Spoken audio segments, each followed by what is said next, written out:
Welcome back to DFC Books. Today we are diving headfirst into a truly chaotic, funny, and surprisingly profound piece of holiday satire. John Grisham's Skipping Christmas.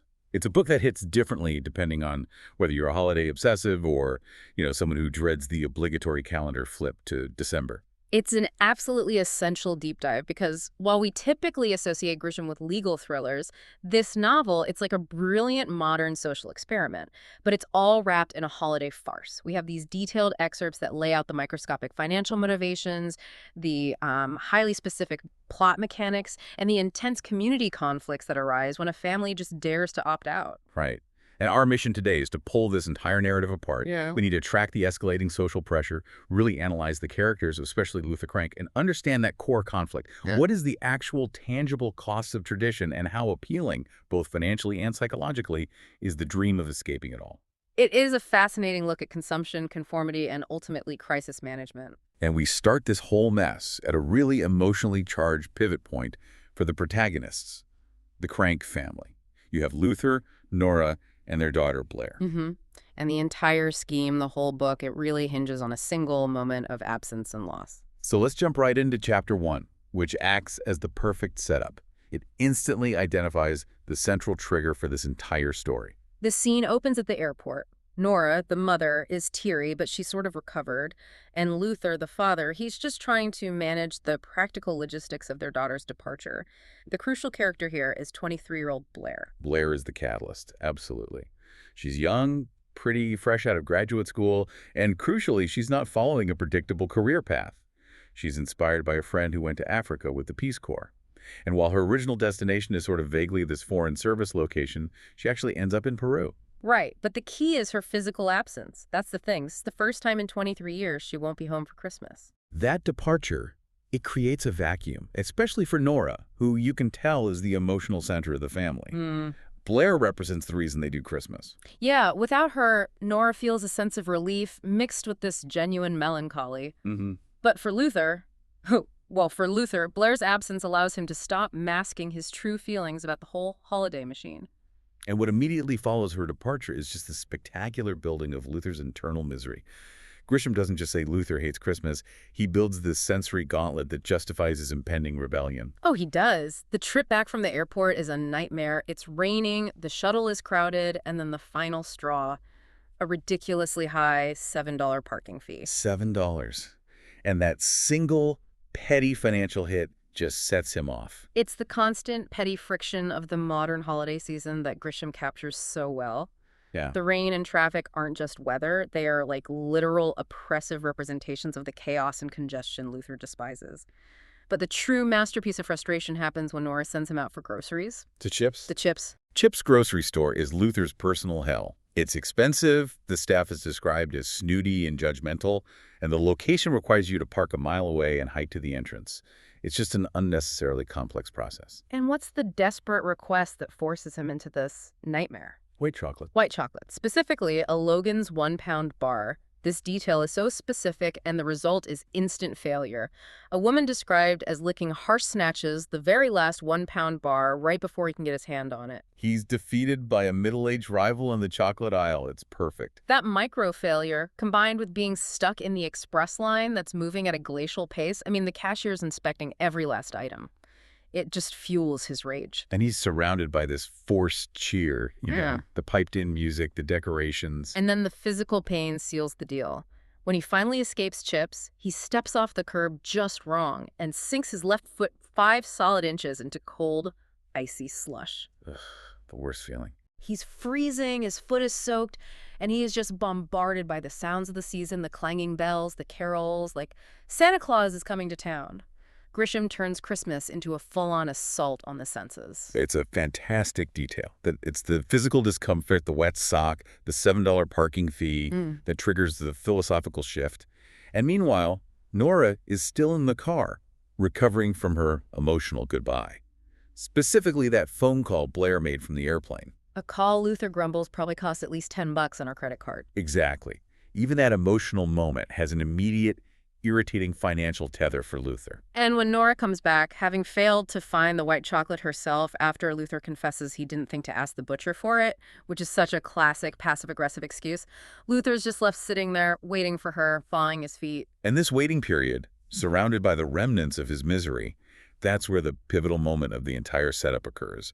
It's not some grand epiphany. No, it's a moment of pure selfish calculation driven by physical discomfort.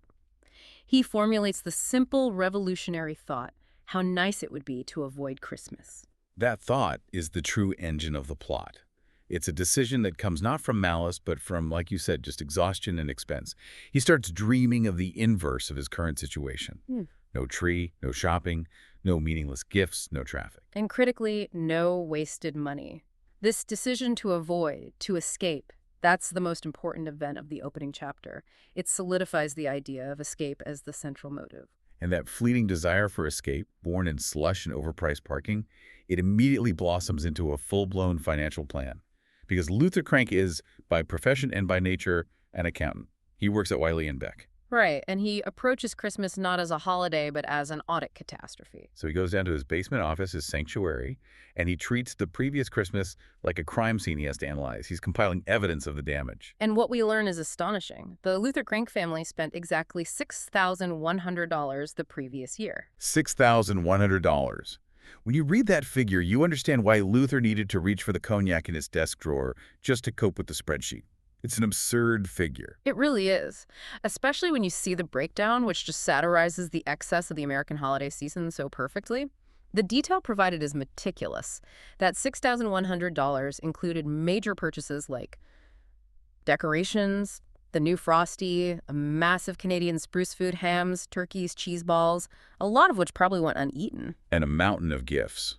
The list itself is a perfect snapshot of obligatory, high-end consumerism. Cashmere sweaters for both, an expensive and notably ugly ostrich skin wallet for him, a designer scarf for her. And for Blair, who was presumably living at home before grad school, an overcoat, cell phone, Walkman, and boots, all things that rapidly depreciate or, become obsolete. Luther's analysis is just brutal in its clarity. That $6,000 represented 9% of his adjusted gross income. And he laments that only $600 of it was actually tax-deductible charitable giving. Exactly. This confirms his belief. Christmas is a giant, non-deductible black hole of consumption driven by social pressure rather than genuine joy. So when Nora, still reflecting on Blair's absence, casually mentions that Christmas will feel different and maybe depressing for the first time in over 2 decades, Luther doesn't just suggest skipping it. He presents his escape plan as a financially sound, brilliant idea. He brings out the brochures for the alternative. Skipping the entire Christmas production, saving the money, and taking a 10-day Caribbean cruise on the Island Princess luxury liner.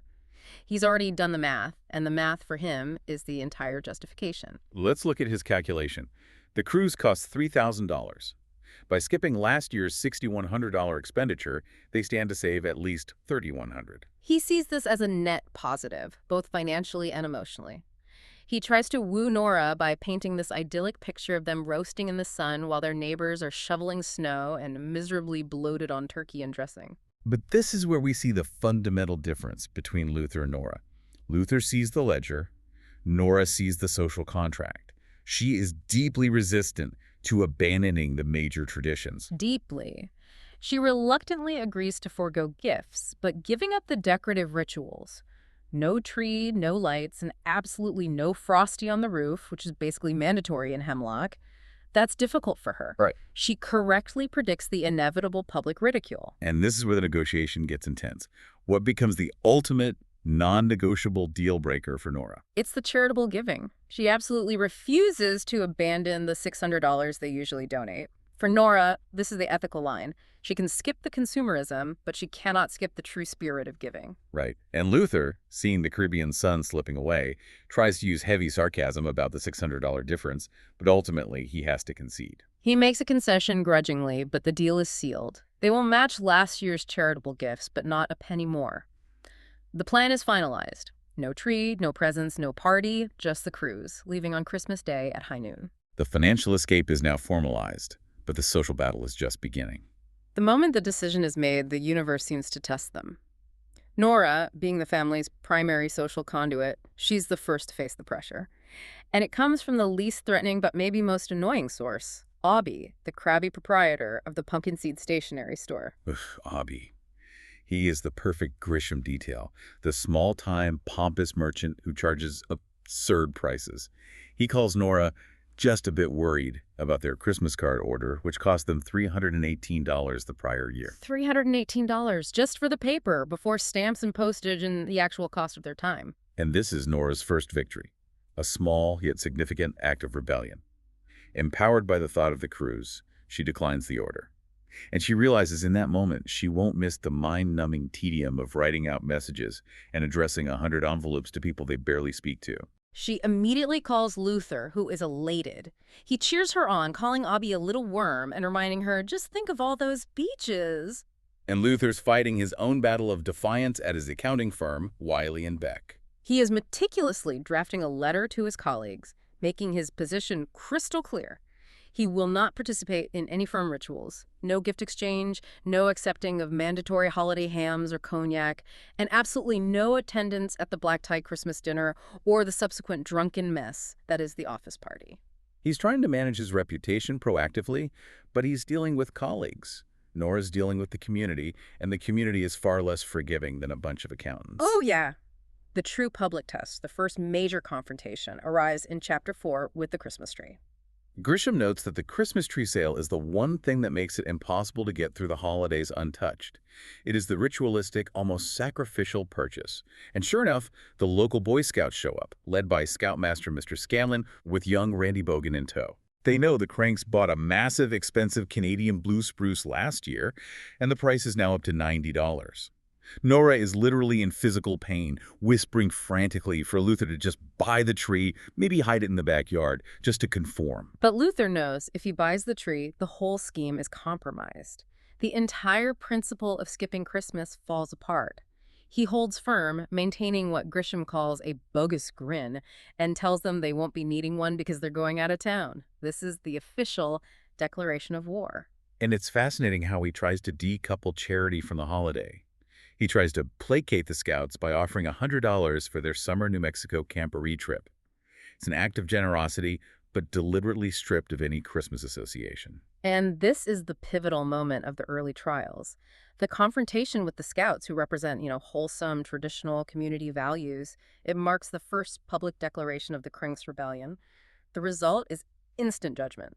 The Scouts and leaders gather to stare at the Crank House as if aliens were on the roof. They're immediately branded as outsiders. And Luther, instead of being chastened, is secretly energized. He reinforces his decision by observing the ongoing neighborhood madness. He spies on the Beckers, particularly Ned Becker. Ned and his ladder. Ned and his ladder. He's up there stringing lights while his wife Jude and her mother shout instructions. And Luther remembers that Ned has a track record of falling off that very ladder. He watches Ned and just sees the stupidity of obligation. He sees the physical danger, the strained marriage, the unnecessary effort, and he feels entirely vindicated in his choice. The neighborhood struggle becomes his justification for retreat. It's remarkable, isn't it? Luther starts this plan purely to save money, but now, having survived the tree attack, it's evolved into a matter of moral principle. The principle of non-participation. He's transitioned from a financial Scrooge to a philosophical rebel. Absolutely. The social contract is deeply broken. The neighbors aren't reacting to his poverty. They are reacting to his perceived moral laziness. For the Hemlock community, Christmas is a mandatory shared labor, and Luther is officially refusing his shift. If you are finding this deep dive into Grisham's surprisingly sharp satire as compelling as we do, you know what to do. Take a second right now to subscribe for more exhaustive explanations of books, films, and cultural phenomena. And if you have a book or a topic, or maybe even a deeply detailed plot point you've always wanted unpacked, jump into the comments or drop us a request. We build these shows around your curiosity.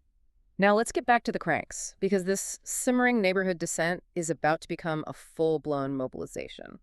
As we move into Chapter 5, the social pressure stops being isolated incidents and starts turning into concerted, organized backlash. And this pressure falls heavily on Nora. Yeah, she's trying to maintain some semblance of normalcy while facing this public relations catastrophe. She's trying to attending a working lunch for an art museum auction committee with her colleagues when her cell phone rings. And it's Aubie, the crabby stationer, calling about the party invitations. He just will not let it go. And Nora has to publicly declare, No party, right in front of her friends and colleagues. But she's smart. She immediately implements Luther's deflection strategy. Pivot to the cruise. She starts boasting about the specifics, 10 days on the Island Princess, Bahamas, Jamaica, Grand Cayman, and adds the smug detail, I've already lost 2 pounds. The reaction from her colleague Mary is priceless. Just one word: disbelief. That single word carries the weight of the entire community's disapproval.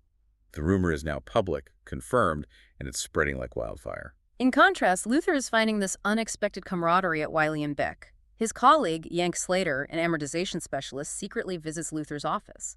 Yank is apparently terrified of his wife, Abigail, who's described as a brawler. And Yank has done his own shadow financial audit and tallied his rising Christmas damage at almost $7,000, even more than the cranks spent. That's a brilliant detail. Yank calls Luther a genius and a hero for successfully escaping. He openly dreams of taking a solo cruise just to get away from his wife and the forced consumption. Luther realizes he is the brave pioneer for every financially and emotionally exhausted middle-aged man in suburbia. But that quiet revolution is about to meet its counter-revolutionary force, Vic Frohmeyer. Oh, Vic. Vic is described as the unelected ward boss of Hemlock, and that designation is important. Grisham is framing the enforcement of tradition as a quasi-political act. He's the ultimate organizer. He runs the barbecues, gets sanitation issues resolved, circulates petitions. He is the guardian of Hemlock's collective identity. And when the rumors hit him from 3 different angles, Scoutmaster Scanlon, Aubie's niece, and a colleague at Wiley and Beck, he recognizes the threat immediately. And Vic's most cherished institution is the Frosty tradition. He initiated it. 40-foot snowman on the roofs, a source of intense neighborhood pride that has won actual community awards. For Vic, the crank house being dark isn't just an eyesore, it's an insult. So, Vic mobilizes in a highly organized fashion. He accelerates the annual Frosty Assembly, typing a formal memo and dispatching his 6 children like tiny dedicated functionaries to hand-deliver it to all 41 neighbors. The memo urges them to bring Frosty back to life immediately. It's a public summons aimed directly at shaming the cranks. And in Chapter 6, Luther receives this memo as if it were a summons to jury duty. Nora is instantly fearful, begging him to just put the Frosty up. But this is the point of no return for Luther. He realizes he is no longer fighting for $3,100. He is fighting for his autonomy. His temper just explodes. He declares it a matter of absolute principle. I will not be told by Vic Frohmeyer that I have to decorate my house for Christmas. He believes they have the moral and legal right to simply forget Christmas if they choose. And Nora, the pragmatist, immediately feels the pressure of isolation. She's whispering about hiding behind curtains and becoming prisoners in their home. Luther, however, holds his ground, secretly taking pleasure in his defiance. This chapter's most important event is Luther's declaration of principle. He has traded a financial plan for a battle over personal freedom, knowing full well the price will be social ostracization. And Luther's pride in his anti-Christmas stance is severely tested by the relentless, mandatory, coerced giving that Grisham skewers so effectively in Chapter 7. These are the people you can't say no to. The first test is the police, Officers Celino and Treen, visiting to hawk the Police Benevolent Association calendar. Luther knows this routine well. It's essentially above-the-table bribery, usually requiring a hefty $100 donation. And we get great character detail here. Celino is the portly, experienced talker, making the pitch friendly but firm. Treen is the beefy, silent, gadget-laden one, exuding quiet menace. Luther, standing tall in his defiance, delivers a perfectly logical monologue. He politely refuses the calendar, stating he already has plenty. He makes the philosophical argument. City workers do great work, but what's a calendar got to do with anything? It's a beautifully logical argument against forced consumption. And it works.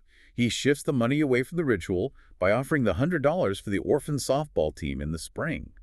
But Treen, the quiet enforcer, is internally furious at the logic he can't refute, fantasizing about pulling Luther over later and slapping him with handcuffs. He's definitely made an enemy, and the pressure continues. Next, Luther faces the firemen and medics, Kistler and Kendall, who run a highly effective tag team pitch for the world-famous Mabel's fruitcakes. These cakes are $10 a pop, and the money goes to a toy drive. Luther bought 5 last year. This scene is agonizing because Luther is on a diet, and the smell of the fruitcake triggers this intense craving. It's a temptation of the flesh as much as a social pressure point. He has to summon serious willpower to tell them one is too many and hold firm. He uses the same deflection tactic, offering $100 for their 4th of July fishing rodeo instead. This is the pattern. Luther maintains his charitable compromise with Nora, but he ensures the money is never associated with Christmas. He is a master of symbolic non-participation. While Luther is fighting his battles at work and in the driveway, Nora is bearing the full psychological weight. She is subjected to humiliating gossip rumors that the cranks are skipping Christmas because they're broke or have money problems, which makes her cheeks burn. Her resolve is truly tested, but then she receives a lifeline. A precious airmail letter from Blair in Peru. Blair, living with an Indian tribe, is happy and notes that because they have no calendars or clocks, she won't even know when Christmas is. She writes specifically about embracing the break from mindless materialism. This is the moment of temporary reprieve for Nora. Blair's letter validates their escape plan from the perspective of the very person they were worried about disappointing. This hardens Nora's resolve just long enough to continue. Meanwhile, Luther is obsessively preparing for the cruise, focusing on weight loss down 7 pounds and achieving a weathered look. This leads to another fantastic satirical scene, the tanning salon. Oh, the tanning salon. Yeah. He buys 2 packages for $120 at Tans Forever, enduring the bronze mat's heat and the awkward sales pitches from Daisy and Daniela. He is dreaming of achieving a tan superior to Nora's, purely out of petty competitive spirit. He is trading the traditional consumerism of Christmas for the self-obsessed consumerism of luxury travel preparation. It's a perfect swap, and Nora reluctantly follows suit. She feels deeply uncomfortable wearing a small, tight red bikini under her clothes, immediately feeling like a slut under the scrutiny of the tanning salon staff. This discomfort culminates in a deeply embarrassing encounter at the mall. Nora runs into Reverend Doug Zabriskie, their minister. He expresses grave concern that they have decided not to observe Christmas this year. And Nora, sitting on a bench while her tiny bikini shifts uncomfortably beneath her loose slacks, just feels incredibly exposed. The neighborhood's collective irritation finally reaches a boiling point in Chapter 8. The Street Decoration Award results are published in the local Gazette. Hemlock finished a disappointing 6th, and the neighbors know exactly why. And the most important event of this section is the front page of Metro, which features a large color photo of the Crank home, the sole dark house without a Frosty, alongside damning quotes from unidentified neighbors complaining about the rotten display of selfishness. Luther is enraged by the invasion of privacy, but crucially, Nora shares his anger. How dare they? This public shaming finally unites the Cranks in defiance. We finally arrive at Christmas Eve, the morning they are supposed to be basking in the anti-chaos of their success. They are both lighter, fitter, and Luther is absolutely euphoric, contrasting the quiet perfection of his morning with the imagined madness of his neighbors. He celebrates his victory over tradition by modeling his truly ridiculous, gaudy yellow, aqua, and teal marine print bokeh beach shorts and shirt outfit. He's fully embracing the look of an aging gigolo, and Nora, for the first time in months, just dissolves into hysterical laughter. It's a moment of pure, silly joy, proving their escape worked. And then, at the precise moment they feel fully justified, the phone rings, and everything shatters. It's Blair. The shock is immediate. She is at the Miami airport, flying home that night, landing at 6:03 p.m. to surprise them. And she isn't alone. She's bringing her new fiancé, Enrique, a Peruvian doctor she met just 3 weeks ago. She is deliriously in love. This is the critical moment of recognition for the Cranks. Blair, the very person whose absence triggered the scheme, has completely destroyed it with her presence. And the problem isn't just her coming home, it's the expectation she has built for Enrique. Yes, who has never experienced an American Christmas. She's told Enrique all about Christmas there, the tree, the decorations, Frosty up on the roof, the Christmas party, everything.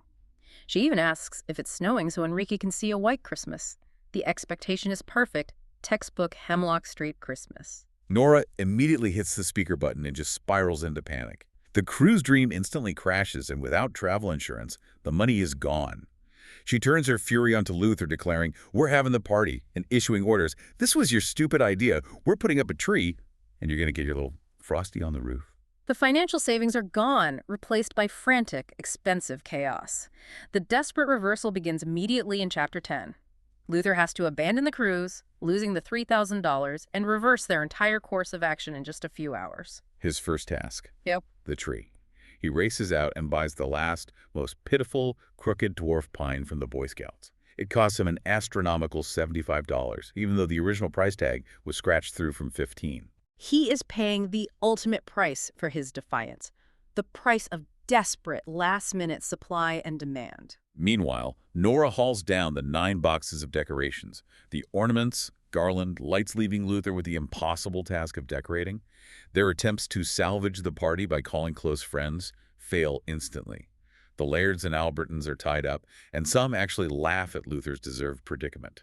This failure leads to Luther's truly outrageous and frankly illegal-looking scheme to get a decent tree. He runs across the street to Wes Trogdon, who is packing his van with skis for a lodge trip, and begs to borrow Wes's fully decorated Christmas tree and house keys, swearing never to tell Wes's wife, Trish. And Wes, seeing the sheer desperation, agrees. He recognizes the comedy of the situation. But this suspicious conspiratorial exchange is witnessed by the neighborhood's official informant, Spike Frohmeyer, Vic's son. Of course it is. And Luther immediately bribes Spike with $20 to help him move the illicit greenery across Hemlock Street. The situation has gone from satire to outright absurdity. And the borrowed tree leads directly to the next catastrophic public event in Chapter 11. Luther and Spike attempt to haul the massive Trogdon tree across the street, a process that looks exactly like a burglary. And Walt Scheel, the Cranks' grumpy rival, sees the activity and immediately calls 911. And who shows up? Officers Slino and Treen, the very officers Luther had lectured about the difference between charity and a calendar. Salino smirks with total satisfaction, and Treen, the one who fantasized about the handcuffs, threatens Luther with them. Luther's detained, interrogated, and has to quickly explain the absurd borrowing arrangement, proving his own folly to the entire street. The shame of his financial scheme has culminated in his literal public humiliation at the hands of law enforcement. While Luther is being detained, Nora is stuck in Broad Street traffic, unable to park, having bought absolutely nothing for the party. She calls Luther, who is still reeling, and demands he invite the neighbors, a request Luther bitterly refuses, vowing he will not beg. The Cranks are now fighting both the community and each other. It's a complete breakdown. In a moment of sheer desperation, Luther attempts to save face by inviting Mitch Underwood, Mitch the Mouth, a universally avoided, notorious windbag, and even this fails. Mitch smugly cancels, citing his lots of invitations, saving Luther from a terrible party guest, but underscoring how socially toxic the Cranks have become. With time running out, Luther must perform the ultimate reversal. Frosty. He hauls the plastic snowman out of the basement and up to the roof alone, fearing falling and suffering brain damage, a very real concern for a middle-aged tax accountant attempting rooftop acrobatics. This is the nadir of his journey. Exposed on the roof, struggling to secure the Frosty, Luther slips on an invisible patch of ice. He slides headfirst toward the gutter, saved only by the electrical cord and the nylon rope wrapping tightly around his ankles, leaving him dangling upside down and spinning slowly in the wind. The ultimate, most important event of this chaotic chapter is Luther's spectacular public humiliation. Walt Scheel, abandoning his suspicion of theft, calls 911 for the rescue squad. Neighbors gather instantly, staring at the middle-aged man hanging like a festive ornament from his own roof. And Luther notes with bitter, self-aware clarity that this is all happening all because of Christmas. His fight for autonomy has resulted in total loss of control and dignity. But the community's response to Luther's spectacular failure is what transforms the narrative from satire to a heartwarming resolution. In Chapter 12, the rescue efforts begin. Medics, firemen, Vic Frohmeyer, Ned Becker, practically all of Hemlock is there. And Luther is pulled down, embarrassed and aching, sitting in the back of the ambulance. Officer Salino can't resist a final smirk, pointing out the hypocrisy. First you borrow a tree, now this. But under the pressure of the crisis, Luther and Nora confess the full, genuine story. Blair's surprise, Enrique's expectation, and the 6 p.m. landing time. And the moment the truth is revealed, the mood shifts entirely. Vic Frohmeyer, the ward boss, is galvanized not by neighborhood pride, but by genuine community spirit. He sees a family in a genuine crisis of tradition, not just an act of selfishness. He immediately takes command. Vic's crisis management plan is absolutely brilliant and efficient. June Becker offers one of her 2 cooked turkeys, a massive act of grace. Vic dispatches teams to get Brixley's Frosty and lights for the Cranks boxwoods. He orders every neighbor to go home, change, grab whatever extra food they can find, and meet back in half an hour. And in the ultimate act of social engineering, Vic forces officers Salino and Treen Luther's tormentors to drive immediately to the airport to pick up Blair and Enrique. Nora happily confirms that the police, firemen, and medics are all invited. The Cranks are no longer fighting the community is fighting for the Cranks. Chapter 13 gives us the spectacular, over-the-top homecoming. Spike Fromeyer flashes the green signal light. Police cars, a fire truck, the ambulance, all with lights flashing. A choir sings Jingle Bells. The couple is met by dozens of cheering neighbors. Blair is delighted. Enrique is, understandably, bewildered. Inside, the party is a triumph of collective effort. 4 firemen and 3 cops are strategically placed to block Blair's view of Trogdon's borrowed, hastily decorated tree, which Nora privately notes has hideous green icicles. Luther, limping with his cane, manages to lie about his tan, claiming he was outside a lot working in the flower beds. The ultimate surprise is Enrique himself. He proves to be light-skinned and speaks perfect English, instantly dissolving Nora's anxieties. He is immediately showered with the collected, mandatory gifts Luther had previously refused. A police calendar, 2 fruitcakes, a red golf shirt. And the community bonding reaches its peak when Marty, a neighbor, bonds instantly with Enrique, and they start singing traditional Peruvian Christmas songs, moving the assembled crowd. Luther, leaning on the mantel, smiles, finally understanding connection. Everyone is there, save for the Trogdons, and Walt and Bev Scheel across the street. And this realization leads to the book's conclusion and the most powerful moment of the entire narrative. While the party is in full swing, Luther, using his plastic cane, slips out and walks to Walt and Bev Scheel's house. He is now aware that Bev is frail, battling aggressive, spreading cancer. This may indeed be her final Christmas. He presents them with a thick envelope containing his and Nora's non-refundable cruise tickets. He had quietly called his travel agent that afternoon and managed to change the names. This is not a coerced, symbolic $100 donation. This is a $3,000 sacrifice. A sincere, heartfelt, no-strings-attached Christmas offering. The Scheels are absolutely stunned. They offer flimsy excuses. They have plans. What about the cat? Which Luther, hating cats, immediately agrees to watch. They accept, Bev, tearful and frail. Luther has sacrificed the ultimate escape, not out of duress, but out of selfless, genuine spirit. And unburdened by the selfish plan he had devised, Luther walks back to his house, straight and proud with hardly a limp. He made the perfect gift, a selfless act of connection far surpassing any financial or social calculation. So the arc of Luther Crank is complete. He started as a cynical Christmas Scrooge, obsessively focused on saving $6,100 to escape the burden of forced tradition. And his desire for peace led him into utter chaos, culminating in him hanging upside down from his own roof. But the real lesson wasn't about the money he saved. It was about the money he sacrificed. He didn't find genuine Christmas spirit through consumerism or by successfully isolating himself. He found it in the unity of the Hemlock community, orchestrated by Vic Fromeyer's unexpected mobilization and ultimately through that sacrificial giving. Our deep dive reveals that the true cost of Christmas, as Grisham presents it, is not simply financial. It is deeply social, emotional, and it requires mutual contribution. Luther learned that fighting for the right to dissent can isolate you, but finding the true value in connection is far more rewarding. The Cranks spent over $6,000 on frivolous gifts and parties the previous year. They spent $3,000 on a vacation they didn't take, but by giving that vacation away to the Scheels, they provided a potentially life-changing, health-affirming experience. It makes you realize that all of Luther's financial calculations miss the most vital equation. And we must ask ourselves, what mandatory traditions are we fighting for out of obligation, and what hidden personal costs, like the suffering of a neighbor or a friend, are we willing to absorb? If we audited our holiday spending, would we find that the true value lies not in the $6,000 we spend on ourselves, but the $3,000 we might sacrifice for someone who truly needs the escape we crave? That is the hidden calculus of community.